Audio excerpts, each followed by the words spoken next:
My today's topic talks about common situations in which senior management is not willing to take necessary decisions on operational, organizational, and strategic issues, and the consequences of this behavior on people's motivation and overall company culture.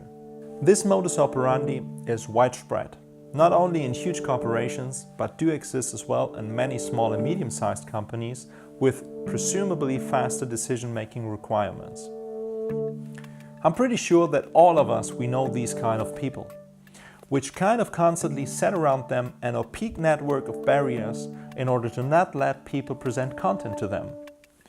They almost live in a non-decision labyrinth, where the art of their work lays in the ability to set up a first-level pseudo-decision organs which pre-evaluate the issues to later pass on to senior management and dismiss the inconvenient ones from the very beginning.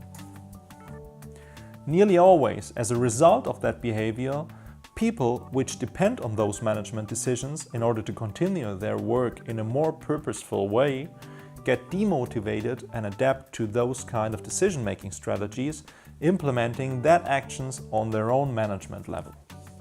In addition to that, on a daily basis, I observe people trapped in a subculture of fear of taking decisions, as they are reluctant to take responsibility for what they have to decide on, or fear of getting blamed when something goes wrong. As a byproduct of this non-decision-making strategy, you can frequently observe that third-party management teams within the same company are forced to take part of the decisions due to be left without alternative. This destructive behavior, combined with management methods from the past, where companies widely used carrot and stick methods, is sadly still on many companies' agendas. It seems crucial to inject into people's mindset that progress is usually driven by leaders who are willing to take responsibility for their decisions, regardless from the possible failure each decision implies. In fact, companies have to understand that failure is not the opposite of success, but it's a necessary and valuable part of it if you set up the mechanisms to study and learn from what has failed.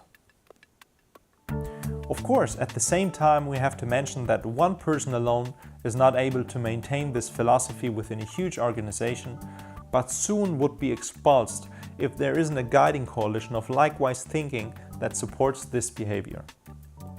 Once this leadership coalition is formed, the companies would have to concentrate on how to best implicate their employees in the process of decision-making without fear of failing. In that context, companies need to understand that employee motivation goes far beyond rewards. Money, as an extrinsic motivation, won't be a motivating element anymore, but employees get motivated above all through their shaped-up intrinsic motivation, which means the need to be looking for a task's interest and enjoyment, autonomy, purpose, competence, passion, and joy on their work. True leaders reach fearless for the sky and heave their employees to the next performance level, failing many times on their way of making decisions. In order to be able to transform leaders' decision-making strategy, you definitely have to change their organization's company culture and eliminate complacency behavior.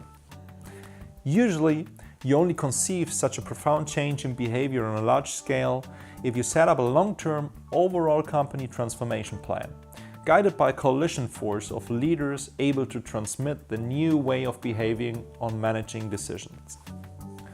Because true leaders have the ability to constantly demand employees' effort to transform and change their company's culture.